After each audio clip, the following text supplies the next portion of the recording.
ewo Continental Club Masters as of folk na yentem famfiri o wonim se season no abawie as of folk edi fourth ewo Ghana Premier League ni mo na recruitment no and a board afen so management no area betuja se sisia no as of folk board omo management and afen so technical team no omo yi enipa bi asiwa omo ene ebe hwe na afen so as of folk recruitment ni nyina omo so etimi ayena bibi etimi akoye se be ya next season omo benya players omo experience omo bo Ghana Premier League na omo ya try and test it and so etimi abe joining as of folk next season and omo and so etimi akoye area omo ntini obi say the same approach and as of folk and so SL call our transfer ni ntino a section of board members and offensive management and technical team omo and for me a recruitment team no normal team ya adwuma ni nyina ebe under supervision of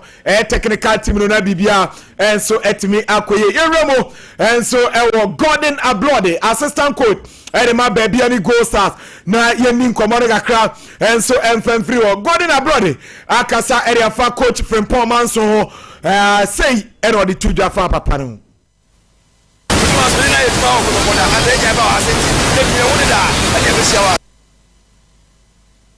eno Gordon Ablode assistant coach and okasa area fa coach from Paul Manson say menena ye juma wa coach me as a player ewo kuma say asante roko and yasaba be piem wanti understand the need e wo hoye pa na okasafa young chaps and I say young players omo so etimi register omo ewo second round nim metimaka say many team who say meka no and I'm really happy for the young ones am free second division first division omo first year I will be very good as omo timi atika ntie da nyame eno Gordon Ablode and it is Sansebro and so etimi tuja na ye mame alewa ono odru baby ani anwaso sana obia and so etimi frɛ no ɔcheche mu baby ani Gold Stars o ma hyase ani nyina and so efri a o ma bedru hey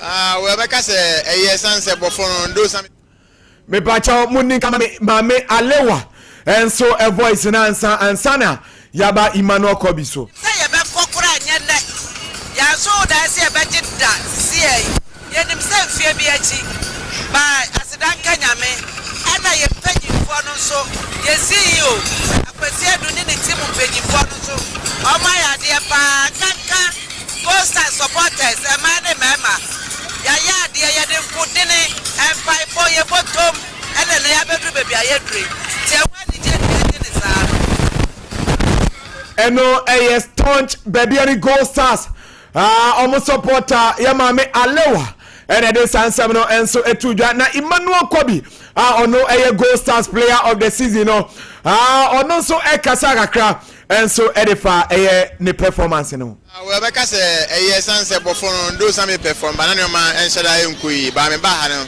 from starting from the one you never koyi ma me sa through the season mid mark say perfect move mid mark say perfect eno and so Emmanuel Kobi and it is Sansebro atujwa na Stephen Amankona and so top scorer the Ghana Premier League 2024-25 season abrantewe waje top scorer award no atwaso empreno na endra owuramu enkrane ne mpatamo Kotoka International Airport and odinsem and so tujwa the ebusanse Stephen achievement wankasa as a player what me enyama we say anything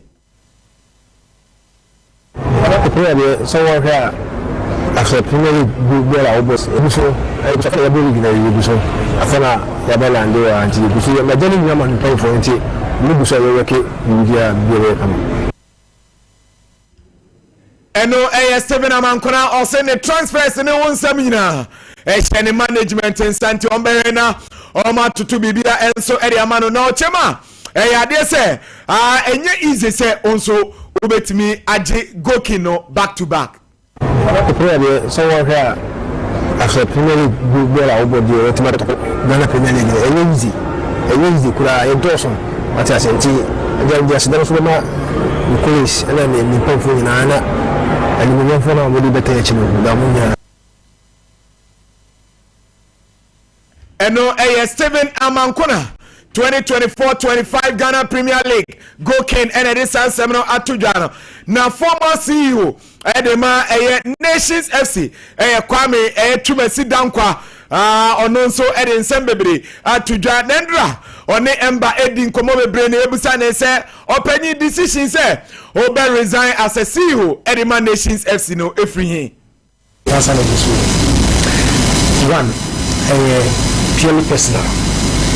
Then two, I feel my lead too much on nations and I need a new challenge. I need to move on. Basically, that's the reason why I'm resigning.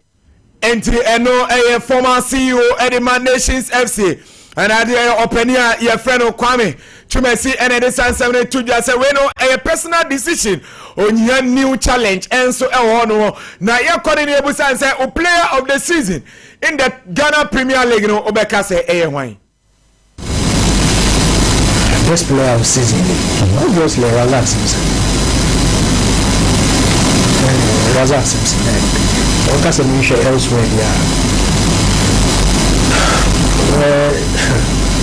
I think I'm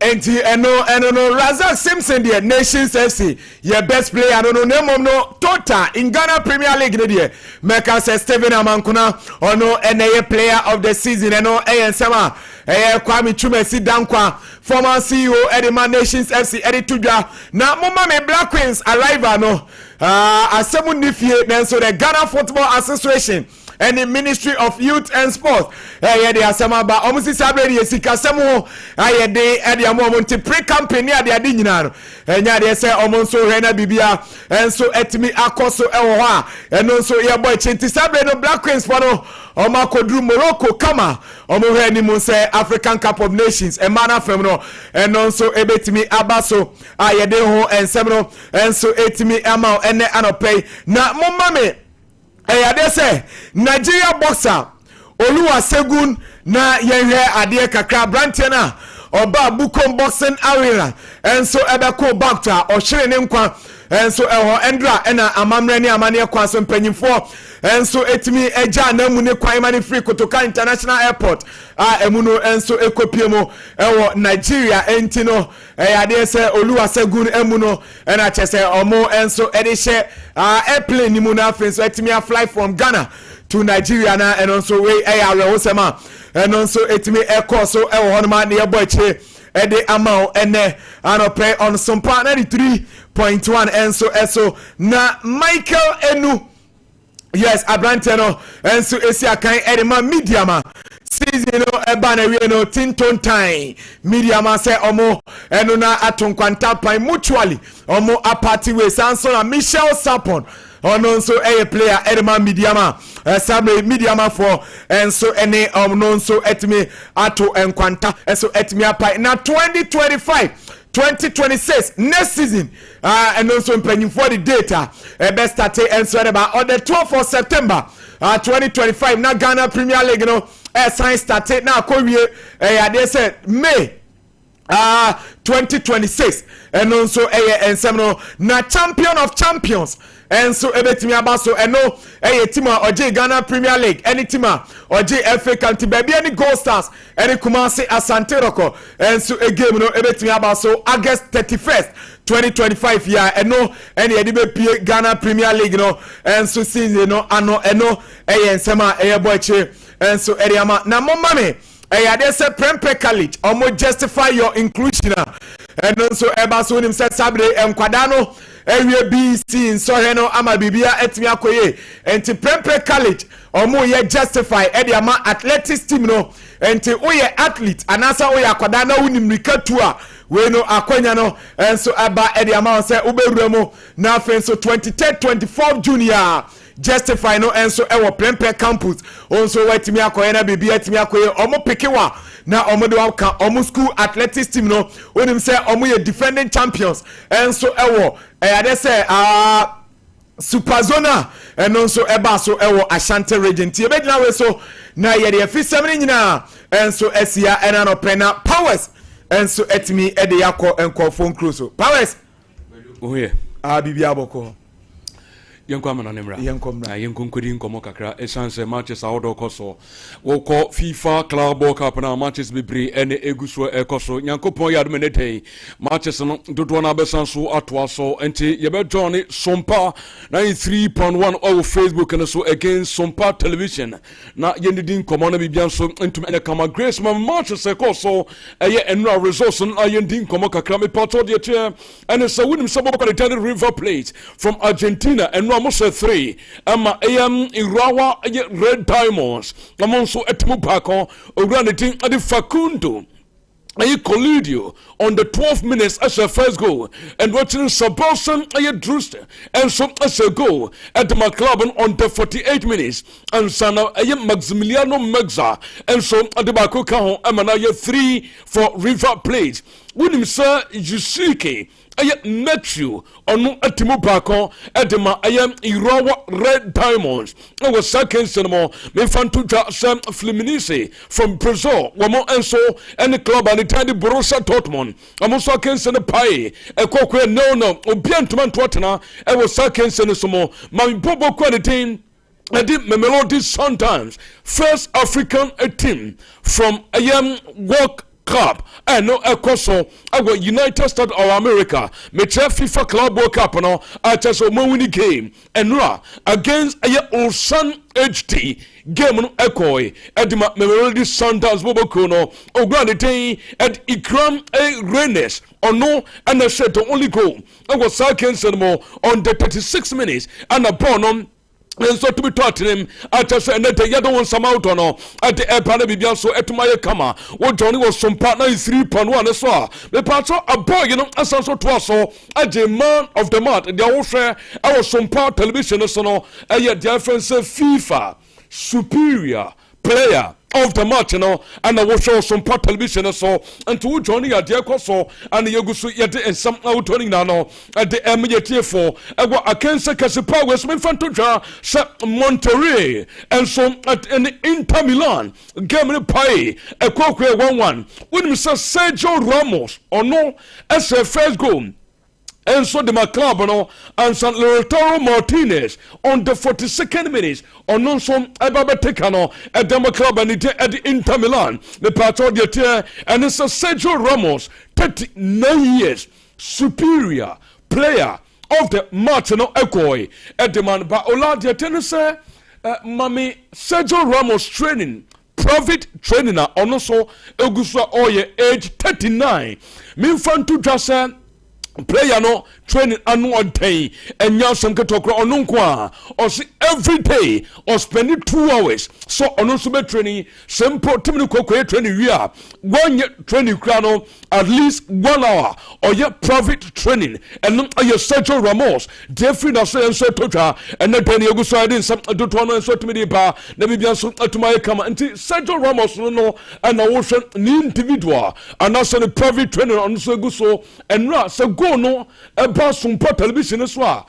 Kwajo when him say na born area ball Bahawa ohriye on the jump he jumped above everybody at niti akopem bono and so and it was 9:30 bar so go so and the training no and so betuma pa when him say yankopon yard menete games and the betuma to Manchester City and the bobo quality and the Willard Athletic Club from Africa Morocco 4 p.m. and the game the betuma koso e will Lincoln Financial Field Philadelphia ho and the game betuma koso ogran attended Ramon Abati from Brazil on the Bell Center game so Fantuja Rima to Bobokono and Sun Al Hilal from Saudi Arabia and Sugan Bekoso our Hard Rock Stadium our Miami Gardens or when the game the Bekoso the part of Penian Jenny Facundo Teo from Argentina and also Center so Pachuca Bobokono and Sonny Salzburg at 10 p.m. and a game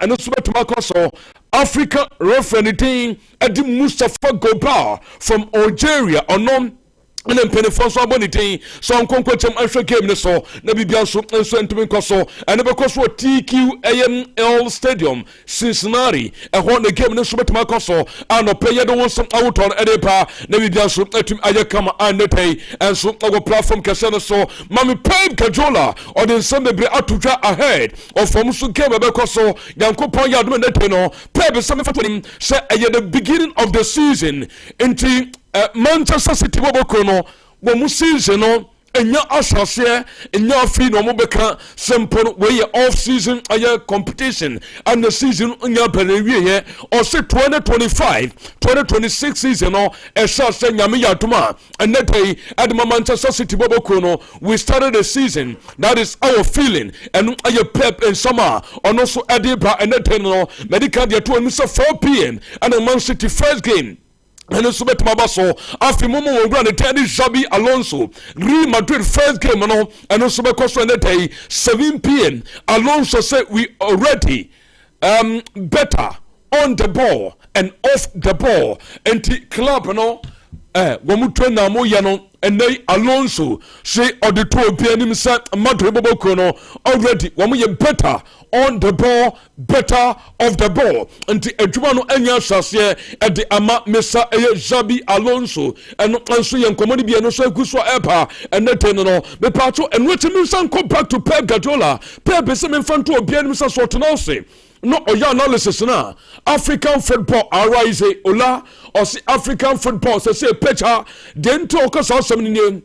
And it's a social African players are one more top football.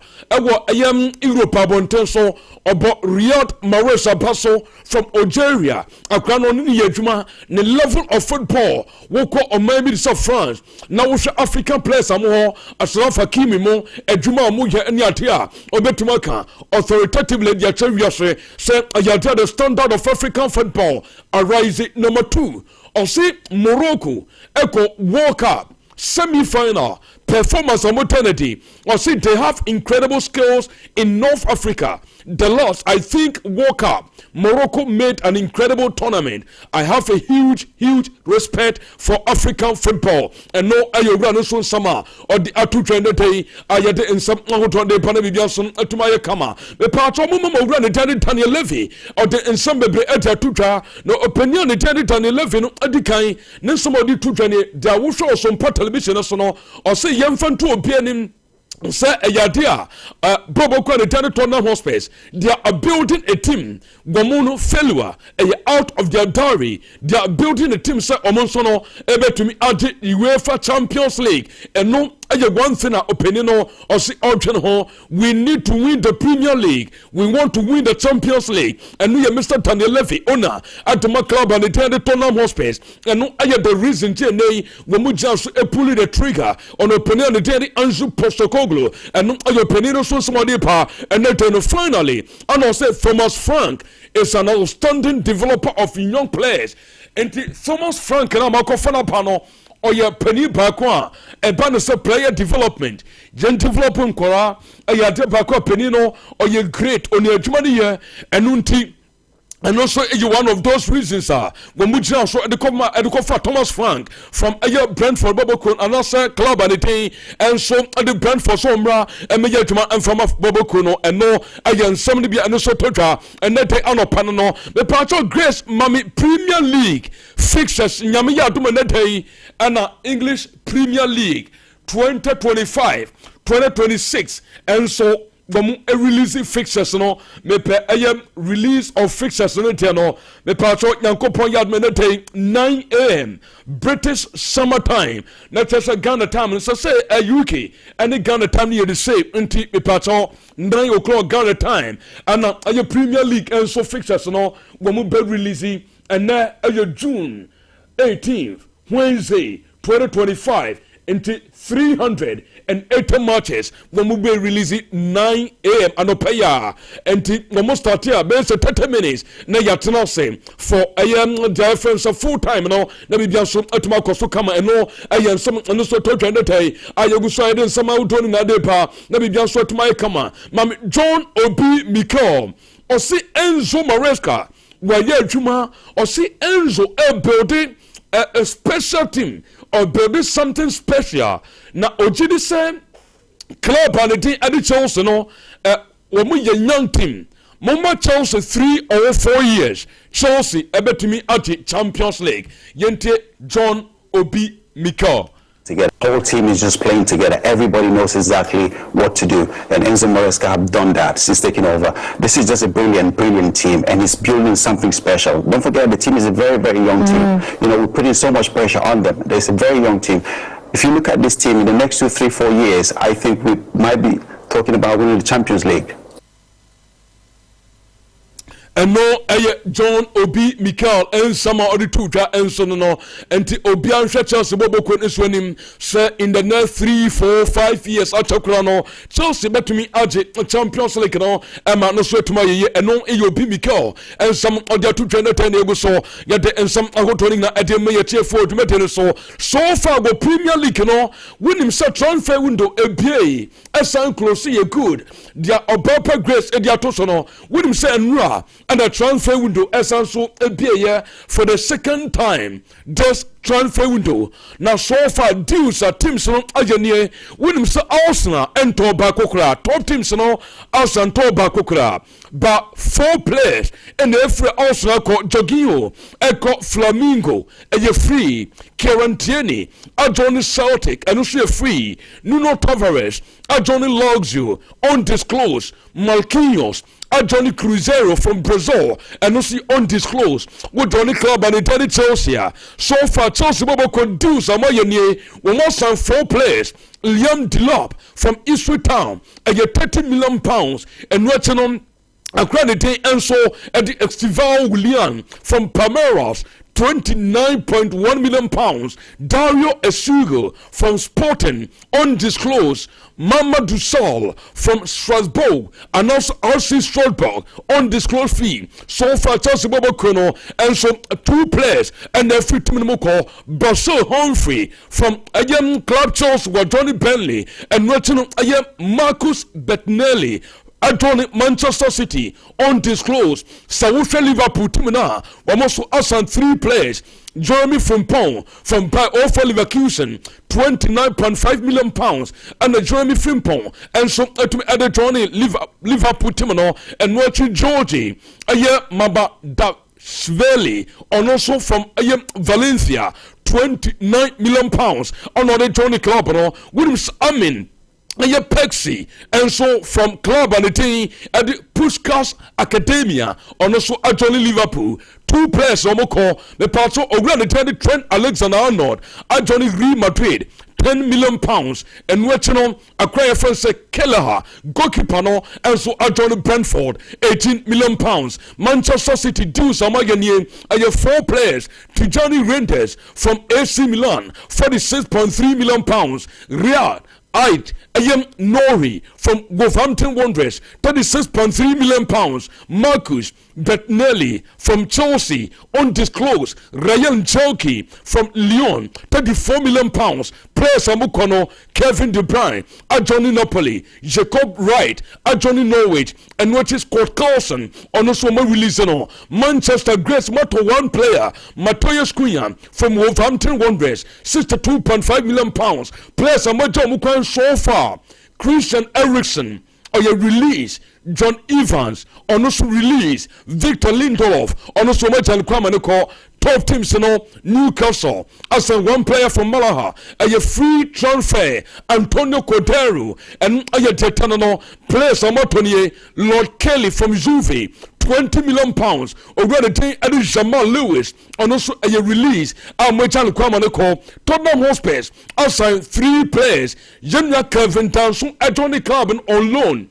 The loan deal about a year or more permanently. Move £20.9 million, and the Motia. And the RC Lanes, and what you offer Krabako, Nede Edu Luka, Vuskovic from Hajduk Split, Matthias Tell from Bayern, and also the deal, Mayan permanent. £29.8 million.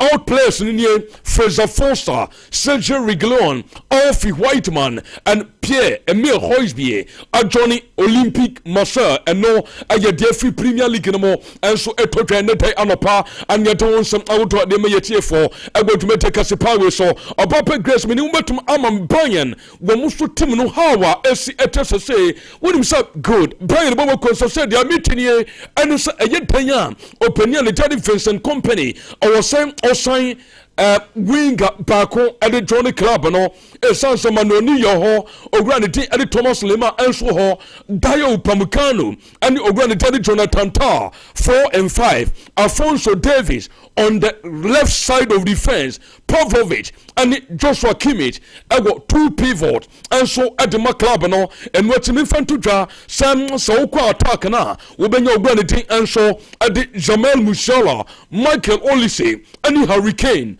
Wine and the best started on the left side of attack at Dama Pine Bobokuro, Ama and Nipreno Enyapa, Metisa Yataya, Kingsley Coleman, on Nobeko Wooden Sal Roy Sunny, already on also call Barbarian of Funnel Somos spending between 60 to 100 million euros. Now, what to me at your sign that type of a player at their Johnny Brian Bobokuro, Medin at the Amba Power, what the Ejakum Blankson, Quadro Orlando, and so Enka. From MCR, Unisys, Kwabena Asante, and Papa Grace. Yes, sorry, na Omahine, you will do watching Timino Abetwaso with the morning show. 9:30, Yabasan Swaba, Nadiake Cheni Nanon, Yababetwaso, Sofu Befi, Sofu Menu, and the Apostolic Fire and Penny Phoning Nano, special good morning, and Komo Bibia, Yakobi Mon, Ewoso.